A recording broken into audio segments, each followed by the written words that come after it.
All right, welcome Five Bananas community to one more round with the professor, me, John Radford. We're going to be talking about some up and coming boxing matches, some that are speculation, some that are really uh, being talked about and looking into contracts for and stuff like that. But a lot of it is just some hearsay now with everything going on out there. Sports are returning though. UFC did a good job with theirs. I think they put a blueprint out there for live combat sports to happen. So I'm really hoping boxing gets back. I know there's a couple promoters around here that are trying to get some up and coming young talent back into the ring in Florida from where I'm from. Christy Martin being one of those, doing a battle at the fort in St. Augustine. She's trying to put something together. I'm really excited about that. So boxing is coming back. So let's talk about some of the up and coming matchups that are going to be headliners when it does come back, and see which ones we like and which we dislike. And I'll give you my opinion on some of them. And like I said, not all these are confirmed. Pretty much all of this is speculation on what's going to happen as far as who's fighting who. But let's jump right into it. All right. First one is Errol Spence Jr., his return fight from his car accident and everything that happened to him from being injured. His return fight, they're saying that it could be against Danny Swift Garcia. Now, personally, I love this matchup. I know Errol Spence is considered one of the pound-for-pound best in the world right now. Tutelage from under Mayweather and all those connections there. But also, I don't think Danny Swift Garcia gets enough attention. He hasn't fought recently in too long, but he is a top talent, power hitting, huge left hook, just a gritty fighter. I love it.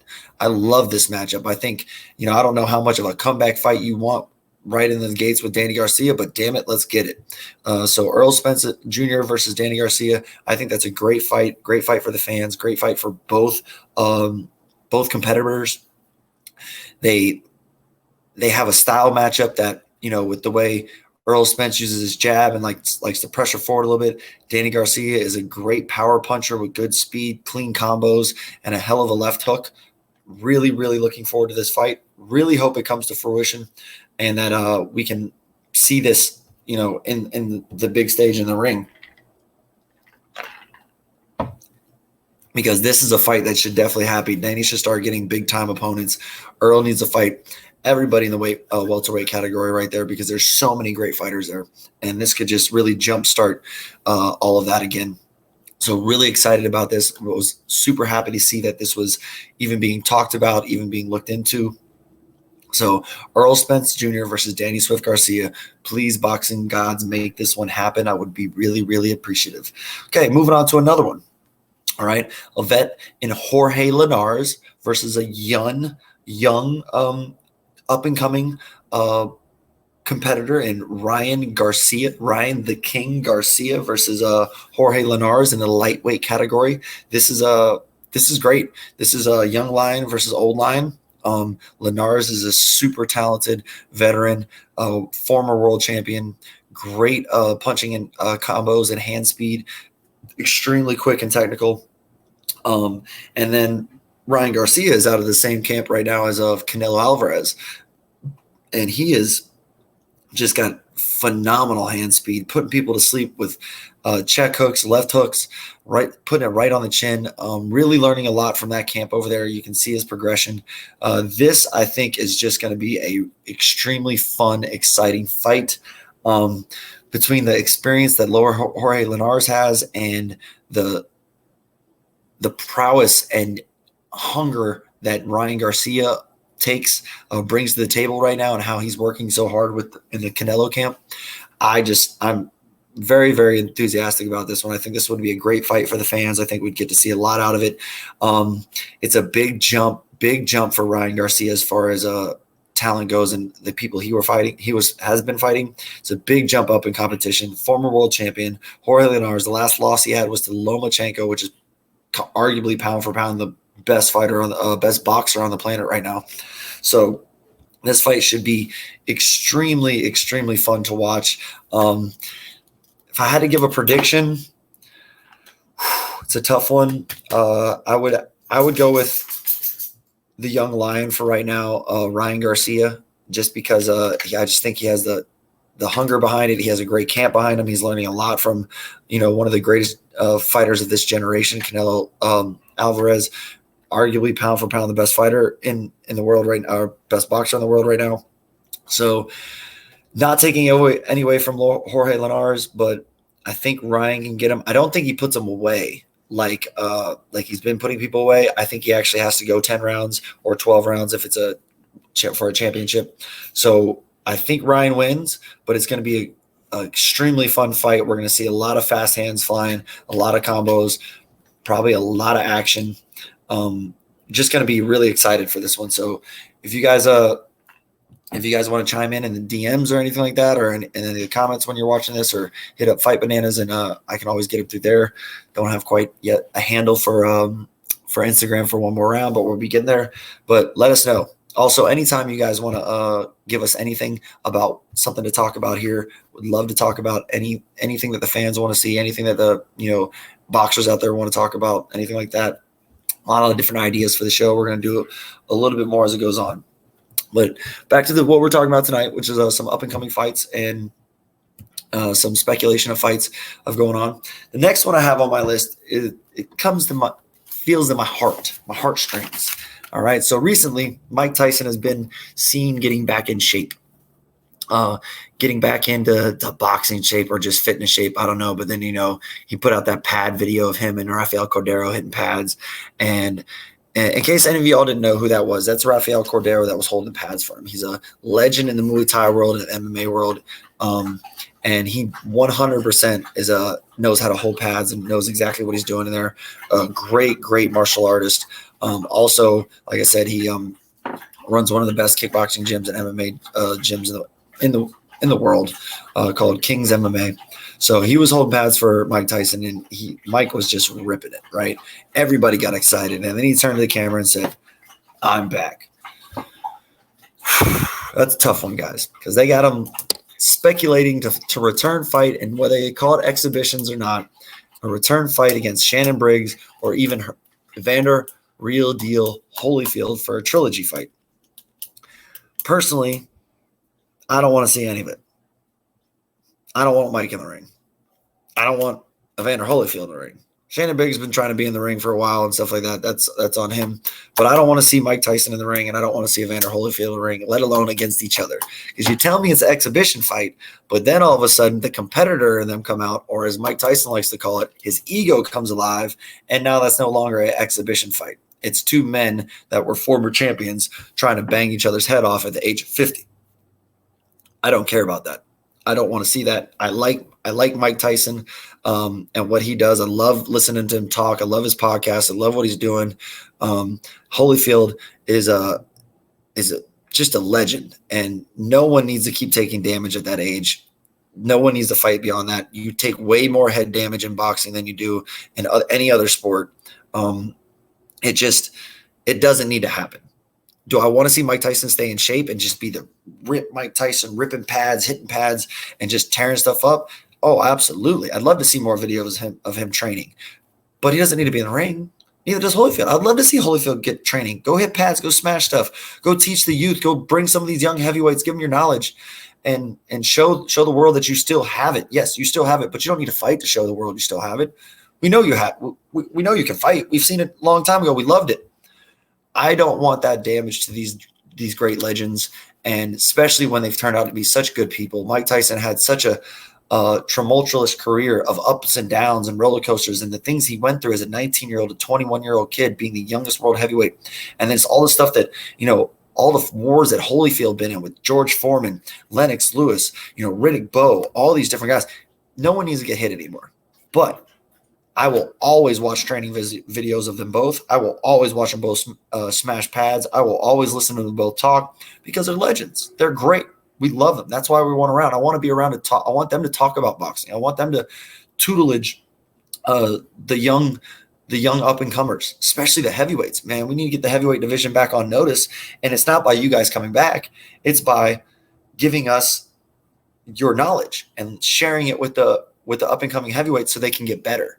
I think both of them would be unbelievable trainers. I think Mike Tyson, could really, really hone in a lot of the young guys really grasp their attention and really let them listen and understand it. And they have so much knowledge about the business. Boxing is such a crazy business. Promoting to all of the attention you get, help them get through stuff like that. I mean, Mike Tyson went through it all at the age of 20, from 19 to 21, literally being the most recognizable person on the planet and the youngest world champion, world heavyweight, essentially the baddest man on the planet at that time, because MMA wasn't around, baddest man on the planet at the time. Simply just because, and he was 21. I mean, simply just because he was killing everybody and he won it, won the titles and everything. Baddest man on the planet at the age of 21, most recognizable athlete. The stuff he went through was absolutely crazy. He did a podcast with Joe Rogan. I recommend you guys listening to it just to hear his stories, because it's just crazy. It's mind blowing. And because of all that, I don't want to see him back in the ring. I also don't want to see, like I said, Holyfield back in the ring, because he's been through so many wars. And I don't exhibition it doesn't turn into an exhibition if two guys are competitors. It turns into a war. If you've ever been in a sparring match and you look at your friend, you look at your training partner, and you're like, yeah, we're going to go easy, and somebody cracks somebody a little bit too hard, or you walk into a punch and you feel like, oh, was that my fault, or did he hit me too hard? Well, I got to hit him a little bit harder. Next thing you know, you guys are sparring heavy. And yeah, it's great. But, by the end of it, you're like, damn, that got a little out of hand. Wasn't ready for that. Well, at 53, you're not really going to be ready for that ever again. So it doesn't need to happen. And just because it'll make money, I know that these are grown men and they can sign the contract and it'll make money. And I probably would watch it just because I'm a boxing fan, and a lot of people watch it out there, but let's preserve them. Let's preserve them and their mind and their ability, and let's just encourage them to train so we can learn from them. That would be better for the boxing community and all of us, rather than see two men at the age of 50 go in there and try to, throw an exhibition fight and, just box a little bit. It's going to turn into a real boxing match, and someone's going to get hurt. So please, Mike, please, Evander, don't worry about that. Just train, show us videos, tell us your knowledge, give us everything. We'll tune in for all of that. So from me to you guys, I wouldn't like to see that fight, but I'd love to see him train. All right. Another fight that I want to talk about is another up and coming, two lightweights, young cats, one working with Mayweather as well. And then one is just an explosive power puncher with so much pop, it's ridiculous. And the two I'm talking about here is Devin Haney, who's getting tutelage by Mayweather right now, and Teofimo Lopez. Teofimo Lopez is absolutely a power punching bomb. He has power in both hands.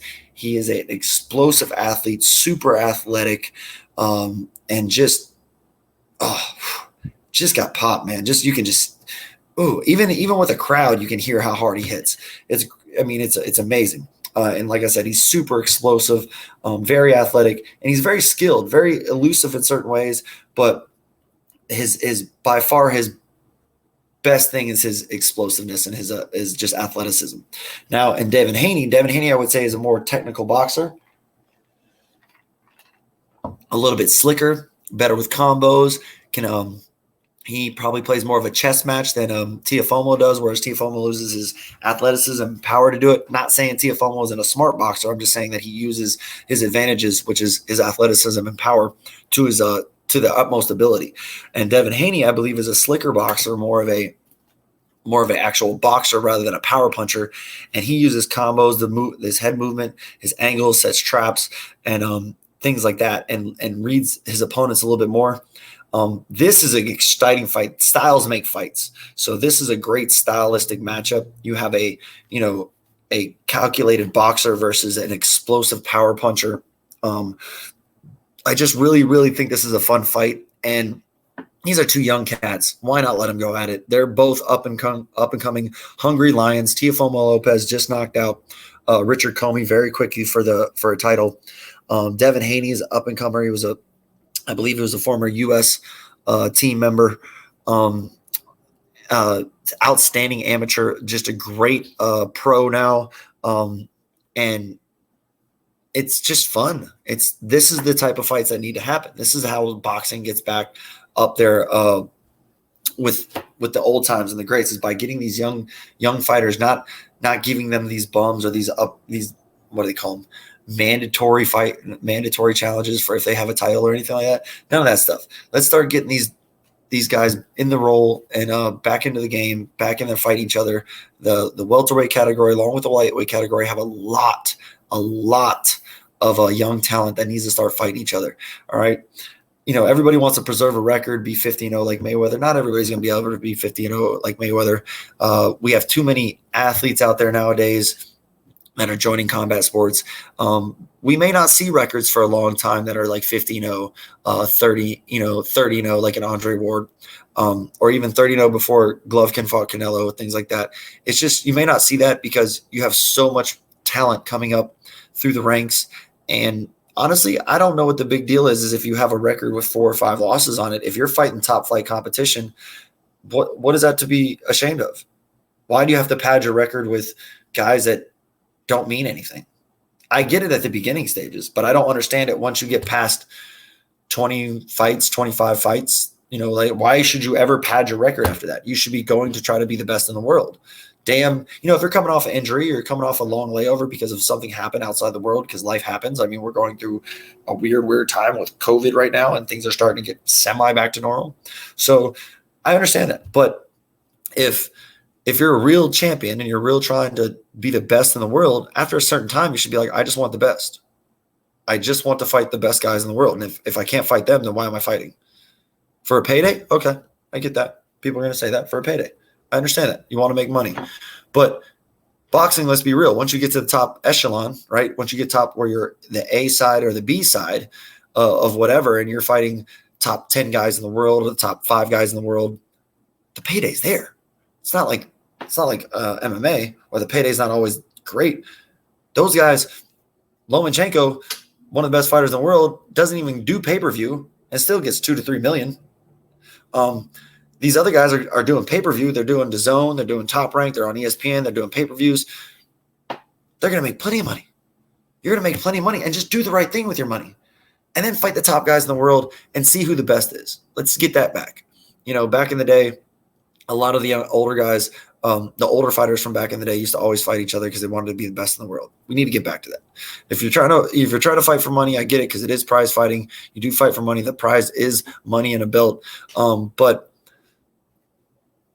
I still want to see you fight the best. I don't think you're the best if you just fight bums and then you win a title and then you kind of relinquish it because you don't want to defend it or whatever it is, and you make money, you walk away. Great for you. That's a great life. If that's what you're trying to do. But then don't talk about wanting to be the best because you're not fighting the best. So when it comes down to it, I think this is the route that they're going right now.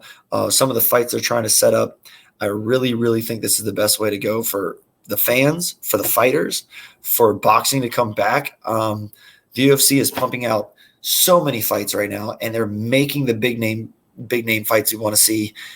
And that's the one thing about MMA with the UFC being an entity kind of like the NBA or the NFL, where you kind of get told that you have to do this. With boxing, there's so many promotions, Top Rank, Golden Boy, you got Showtime Boxing, you got DAZN, you got, the Mayweather promotions. You got so many different ones, and so many athletes are signed by different promotions that they don't always come together to be able to make it happen. PBC is the other one. They just signed a lot of guys, and I really like that because they have a stable of them now and they can try to make fight. But when it comes down to it, these promoters are so money hungry in the business because it's been like that forever. They need to really bite the bullet sometimes, give it to these fighters and make this crap happen. Set the egos aside and say, no, this is better for boxing if we do this. Whether I'm making a little bit less, I'm already a cajillionaire, as a promoter. If I'm making a little bit less, but I'm giving these fights out, it's going to give you more longevity in the long run because people are going to want to watch it more because you're giving us the fights that you want. You're not giving me Teofimo Lopez versus whoever. I can't even think of a name because I make up a name. John Doe. Who cares? I don't want to see that. I don't care. Doesn't matter. I don't want to see Earl Spence Jr. versus nobody. I want to see him versus Danny Garcia. I don't want to see Devin Haney versus nobody. I want to see him versus Teofimo Lopez. I want to see Ryan Garcia versus Jorge Linares. I want to see Lomachenko versus a Teofimo Lopez, or even a Devin Haney, or a Ryan Garcia, or a Gervonta Davis. I want to see Mike Tyson versus nobody. I want to see him train somebody. I want to see videos put out. I want to see a Mike Tyson workout thing come out. You know what I mean? But I just want to see good fights in boxing, and we need to get to that. And I know because there's fans out there. Boxing is not going to go away. People think it'll go away. It's not going to go away. It's just going to get more and more sluggish if we don't put big fights out. In the heavyweight category, we know the rematch is coming between Deontay Wilder and Tyson Fury. Okay, I can handle that for right now. Deontay had it in his clause to where he, gets a rematch. By all means, that's why you put that in your contract. So that's great. We'll see that at some point. But we need to make big fights happen. And when I say we as a boxing community need to make big fights happen. If we don't, we're going to slowly trickle away. And this is a great time. This is like a restart. This is like, boom, restart button. COVID went on. We hit the restart. Now we're going to get into big fights that need to happen. None of this, I'm going to go fight a mandatory dude from, Europe, when I'm a champion over here in America, even though I'm a world champion, but I'm going to fight a dude from Europe because the IBF tells me to, or the WBA tells me to, and then it's garbage. You know what I mean? In the middleweight category, super middleweight category, we have so much talent there. We have Caleb Plant. We have the Charlo brothers that go up and down and weight in that area. We have Triple G, Canelo, all of this. We have all these guys. These are the fights that need to happen. These are the fights that need to come together to happen. I don't want to see these mandatories of dudes that don't have a chance. I'm sorry. I know you made it there. Everybody gets a chance, but, let's make the big ones happen. Let's thin the field. Let's start knocking people out of the top. Let's start really making them bite down on that mouthpiece and fight good competition and fight the top tier guys in the world. If you're a top welterweight in the world, top 10, you need to fight only top 10 guys. If you're a top, super lightweight or super middleweight, whatever you want to call it, whatever division you're in, if you're a top 10 in the world, you fight only top 10. Only fight guys in front of you, right? I don't know why you fight guys below you. Fight guys in front of you. That's what it's about. It's about getting to the top of the mountain. You're not trying to go up halfway up Mount Everest and sit there and go, I made it halfway. I'm just going to climb down now. I'm only going to fight guys below me. No, go to the summit. You're trying to make it to the summit. You're trying to get there. You're trying to get to the top. Always want to top that. For any athlete, you're always trying to be the champion, right? And if you're the champion, you got to fight the best. To be the best, you got to beat the best. So with that being said, I want to say thank you again for tuning in. Thank you for joining us on one more round. We will be doing more stuff, talking about more fights. It's the second episode. I know I'm a little lacking. We'll get better as it goes on. I also say a lot of sometimes, but we're going to get there. I'm also going to do some boxing reviews on some gear and things like that as well. I found that that's kind of a fun thing to do, and I think people will enjoy that as well. But we're going to get into a lot of different stuff on this podcast. We'll keep going a little bit more and more every time. I'll find my voice a little bit better, I promise. Shout out to iced coffee. Just found that out in my life, and that's great. I got rid of energy drinks and turned to iced coffee. I don't know if it's better or worse, but we'll get there. Thank you guys very much for tuning in again. Thank you, David Van Auken, for the opportunity. Fight Bananas community, and one more round. We love you guys. Shoot any questions or any topics to the Fight Bananas Instagram handle at Fight Bananas Official, or on their Facebook page. You can reference one more round there. We will have something separated at some point, but for right now, we're always going to be under the Fight Bananas banner. David Van Auken and everybody a part of that gave us this opportunity, so we want to say thank you there. Again, you guys have a great day. Stay safe out there. Keep washing your hands, cleaning and disinfecting, doing all that. Keep it going. And hopefully boxing comes back very, very soon, just like the MMA did. And we'll be right along with it, ready to cheer it on, ready to watch it, whether there's people in the stands or not. It doesn't really matter. We can watch it from TV. That's the greatest part about it. And to be honest, if you haven't watched one of the MMA fights with no fans, it's going to be fun watching a boxing match, because you're going to hear all that leather hit everywhere it goes, and it's a great sound. And you get to hear the coaches. I think that's one of the coolest things. I got to hear so many of the coaches talk, see what they're saying in the corner. The fighters would adapt to each other. It was just a very, very fun thing to watch. Now, do I want it to forever be that way? No. But for a little while, it's a very, very cool thing. And I think boxing needs to have that opportunity. I think we need to boxing needs to have a chance with no people in the stands and really show off the beautiful punching and the beautiful sweet science that it is and do all that. So I'm hoping that happens. Again, thank you, and I will see you on episode 3.